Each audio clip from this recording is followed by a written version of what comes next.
What's up everyone, it's Teja here and welcome to another video tutorial. It's another Monday and another video tutorial. So in this video I'll be teaching you how to create a calculator in Visual Basic. So I'll be using a Visual Basic 2010 Express in this video, and yes, this method, this code works for all the other versions of Visual Basic as well, as per my knowledge. So let me create a new project here. Let me say calculator tutorial.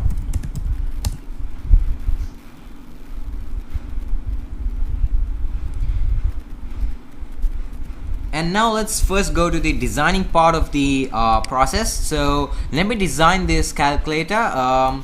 Let me add a text box first of all, and let's change the value of this text box as multi-line. So just gotta click on this arrow symbol and then select multi-line, and the multi-line property is enabled now. Now adjust this text box such that it looks good, and here go to these properties, go to the properties of this text box, and let's change the font as 14 and to bold, and let's go down and let's change the value of enable to false so that it looks like a professional calculator. You will see how that looks like later. Okay, and then you need to add some buttons so that the user can enter the numbers. So add the buttons like this. Let's change the font of these buttons to 14, and let's change the text. Where the hell is it? Okay, let's change the text to the numbers. So I need to create another 8 more numbers, sorry, probably 9 more numbers, so that I can give all the numbers there. And then I'm gonna copy this button and paste it here, and I'm gonna align it, and I'm gonna change the text of this button to 1. So in such a way you gotta add all these buttons. I'm gonna fast forward this video so the length will not seem more.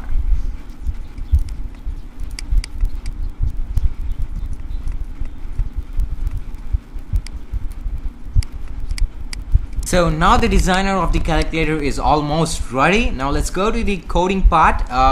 First off, double click on the form 1 and you will be taken here, the form1 underscore load function. Now we got to declare a function after the public class form1. Now declare the function as public declare, and the name of the function, sorry, declare, and the name of the function is declare, the name of the function is get async key state, and in the library user 32, and by value v key as int 32 as int 16. Okay, forgot to give function here. So it should look something like this: public declare function get as in key state library user 32 by val v key as in 32 as in 16. So what this function does is this function actually gets the gets what key is currently pressed on the keyboard. So you will know the use of this function later in this video. So anyway, let's go back to the designer and let's code each and every button here. So let me double click on the 0, and when the user presses the 0 button, then the text in the text box 1 should be then 0. When the user presses 0 button, then the 0 should be added to the text which is present in the text box 1. So I'm gonna code 0 in such a way that when a user presses it, 0 is going to get added to the text which is present in the text box 1. And in the same way, when 1 is pressed, 1 should be added to the text which is present in the text box 1. And in the similar way, I code all the other buttons as well. So let's start with 0. So double click on the 0, and here we got to say text box 1 dot text equal to text box 1 dot text equal to text box 1 dot text plus plus 0. So in such a way, I'm going to code the second button, that is 1, and I'm going to say text box 1 dot text equal to text box 1 dot text plus 1. So in the same way, I'm going to code all the other buttons.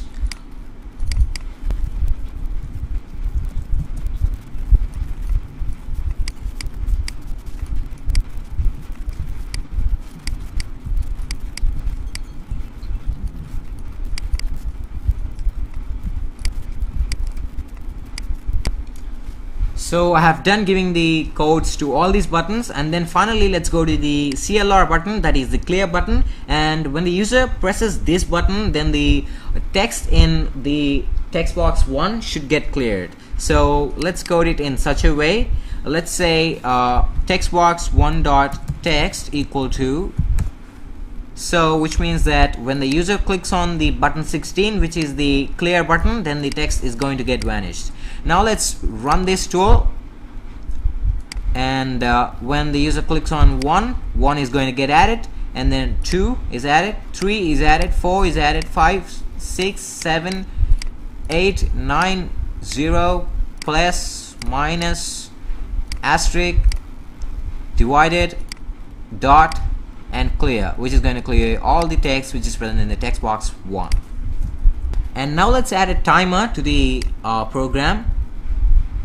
Here is the timer, and give its interval as 1, and also change the value of enabled from false to true. Now double click on the timer, and before doing that, double click on the form 1 and say timer 1 dot start, and go down and go to the designer part and double click on the timer 1, and now here you got to say dim result as integer and dim I as integer. So what I did is I declared two variables, result and I, both as the integer data type, and then I'm going to say I'm going to start a for loop here for I equal to for I equal to 48 to 57. I'm going to say result equal to get async state, which is the function we have created earlier, and I'm going to say I in between the brackets, and then I'm going to say if result equal to minus 32767, then I'm going to say text box 1 dot text equal to text box 1 dot text plus chr and I in the brackets, and after the next I'm going to give here I. So what I did here is I'm gonna I declared two variables, result and I, as integer, and I'm gonna start a for loop, and the limits of the for loop are 48 and 57. Well, this 48 and 57 are actually the ASCII codes. 48 is the ASCII code of 0 and 57 is the ASCII code of 9. So the for loop is going to run in between 48 and 57. So we are declaring result as the integer data type, and we are saying result equal to get async state I. So when the I value is 1, then we get result equal to get async state and 1 within the brackets. So we're gonna get here result get async state of 1 means get async state of 48 means 0. So at this state, if the user presses the 0 button on his keyboard, then the value of result is going to get minus 32767. This minus 32767 occupies 64-bit. That is the largest amount of space a normal integer can occupy. So when the value of I is 48 and the user types in or presses the 0 key on his keyboard, then the value of result is going to get minus 32767, and then we're going to add the character at I, that is the character of 48, which means 0 to the text box 1.text. Similarly, when the value of I gets incremented by 1 and the value of I is now 49, then we get then we get 1 here, and when the user types in presses the 1 button on his keyboard, then the value of result is going to get -32767, and the text box 1.text is gonna change into text box 1.text plus the character at I, that is the character of 49, that is 1. So we call these ASCII codes. The ASCII code is actually a code for a certain character using which the computer recognizes that particular character. So you can see the ASCII table in this link here, ASCIItable.com. You'll have a complete list of the ASCII tables, ASCII codes. So it is 255 in number. So you can just check out this link and you can just see all these ASCII codes. Well, anyway, and now finally let's add the equal to button. Actually I forgot to add this equals to button, so let me add the equal to button. Let me place it here and let's change the text to equal to.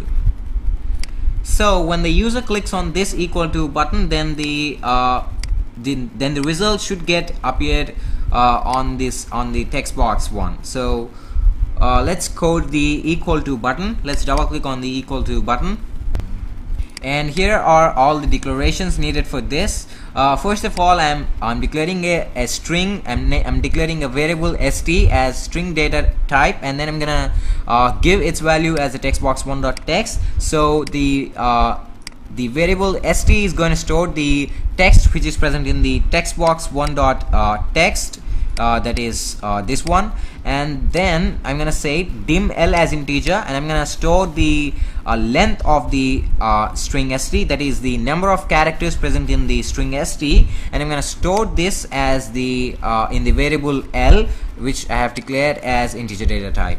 Now I'm gonna declare I as integer for later use, and then I'm gonna declare sum as double, and product as double, division as double, and difference as double, and then I'm gonna declare str1 as string. This is used to store the first number, and str2 as string. This is used to store the second number.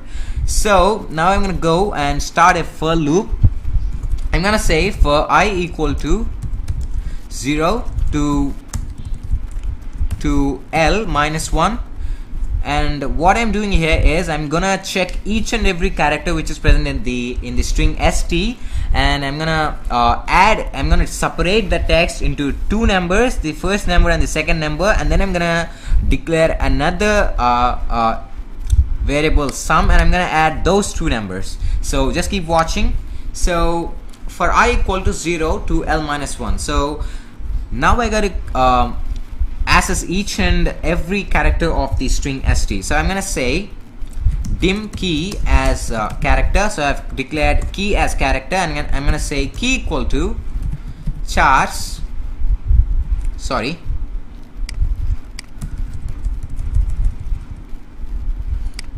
key equal to st dot chars I. So this statement is going to get the character which is present at the index I in the string st. So when the value of I is 0, then the value of key is going to be the first character which is present in the string st. So in such a way, as the for loop continues, the value is going to get changed, and the and each and every character is going to get checked. And after this, next I'm gonna type in I. Now we want to get the ASCII code of the character key. So I'm going to declare another variable dim ASCII as integer, and I'm going to store the value of ASCII as the ASCII code of key. So I'm going to say ASC of key, so that the ASCII code of the character key is going to get stored in the ASCII. So ASC is the character which we use to store the ASCII code or the code of a certain character in the integer data type. And then I'm gonna start a if block. I'm gonna paste this here. So if you could see, I'm checking the value of ASCII. So firstly, if the value of ASCII is 48, then the character is set to be 0, as I have told you before. Here is the list of the ASCII codes. You can check it out. and if the value of ASCII is 49, the value of the character is said to be 1, and if 50, then 2. So I'm gonna check each and every character like this, and at the end I'm gonna say or else ASCII is equal to 46. So if you could see here, the ASCII code of the dot symbol is 56. So if the user wants to enter a fractional value, like if you want to enter a fractional value like 4.2, then he's gonna enter the dot symbol, right? Like he's gonna press the dot symbol on his keyboard. So we're gonna even check for this dot symbol, and the ASCII value of this dot symbol is 46, and that's the reason why I've given it here. So I'm gonna open this if block here, and in this if block I'm gonna declare another variable a outside the if block. I'm gonna say dim a as integer. Well, you'll know the need of this integer a later in this video. Well, now I'm gonna say here if a equal to 0, then I'm gonna say str1 equal to str1 plus chr of ASCII.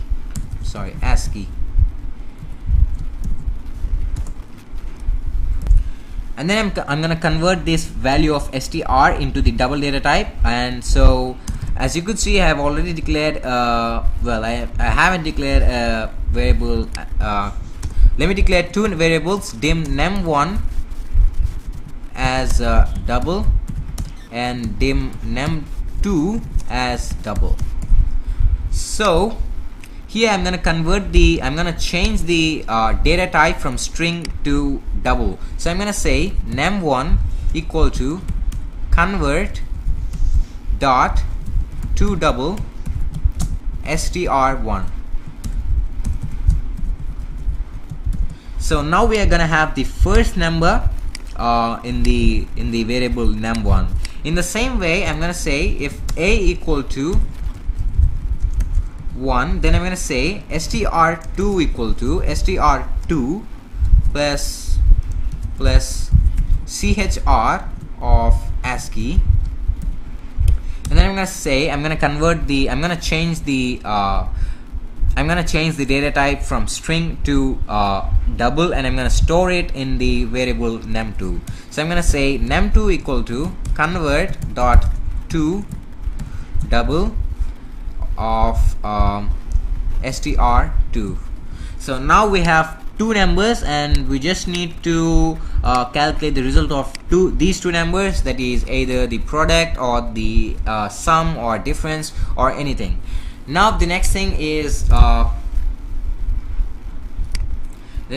we gotta add another if statement here. This time we gotta check whether the user enters the plus symbol or minus symbol or divided by symbol or the asterisk symbol. So as you could see here in the ASCII table, the ASCII code of plus is 43, and that of minus is 45, and that of divided by symbol, that is the forward slash, is the backward slash is 47, and the asterisk is 42. So I'm gonna check the value of ASCII to ensure that if the user enters the plus or the symbols, then I'm gonna add these into the text boxes. So I'm gonna say if ASCII equal to 42 or else ASCII equal to 43.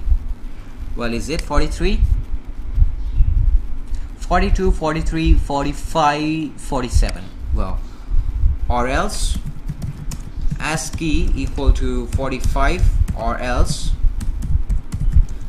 ASCII equal to 47. And then I'm gonna add like this. I'm gonna change the value of a to 1, and yes, I have forgot to declare another variable temp, the temporary variable. So I'm gonna declare dim temp as integer, and if you could see here, what I have done is, if the ASCII is either 42 or 43 or 45 or 47, then I'm gonna check the value of ASCII. If the value of ASCII is 43, then you know that the ASCII code of plus symbol is 43. So I'm gonna assign a value of 1 to temp, and if it's 42 then it's asterisk, and I'm gonna assign a value of 2 to the temp, and if it's 45 then it is minus symbol, and the value of temp is assigned as 3, and if it's 47 then it's divided by or the backward slash symbol, and the value of temp is gonna be 4. So and then I'm gonna go out of the for loop and I'm gonna start another if statement. I'm gonna say if temp equal to 1, then as you could see here, if temp equal to 1, we got to perform the addition, and I mean the user wants us to perform the addition of these two numbers, num1 and num2. So if temp equal to 1, I'm gonna perform the addition. I'm gonna say sum equal to num1 plus num2, and I'm gonna display the value of sum in the text box 1. So I'm gonna say text box 1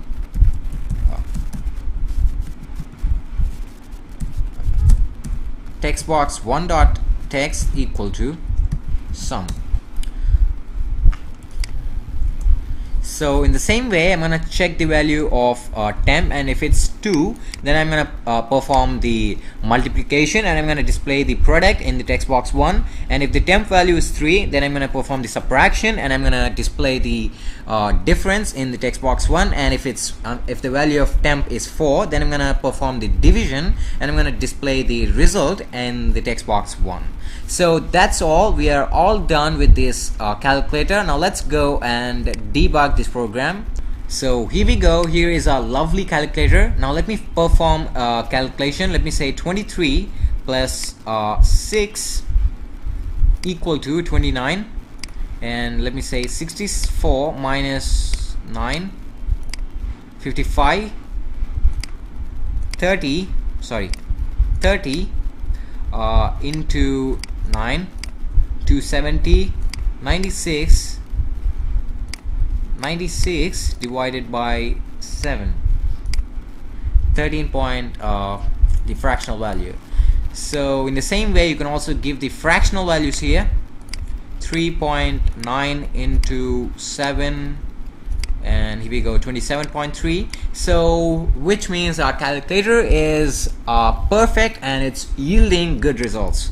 So that's all I wanted to teach you in this video tutorial, and if you have any doubts regarding this video, you can feel free to comment below or even email me at anonymoushacker156@gmail.com. I will try to help you. Also, if you like this video, don't forget to leave a thumbs up below. Hit the subscribe button for more videos. Like my Facebook page at facebook.com/techraj156. Follow me on Twitter at twitter.com/techraj156. Visit my website at techraj156.com. Thanks for watching. Cheers.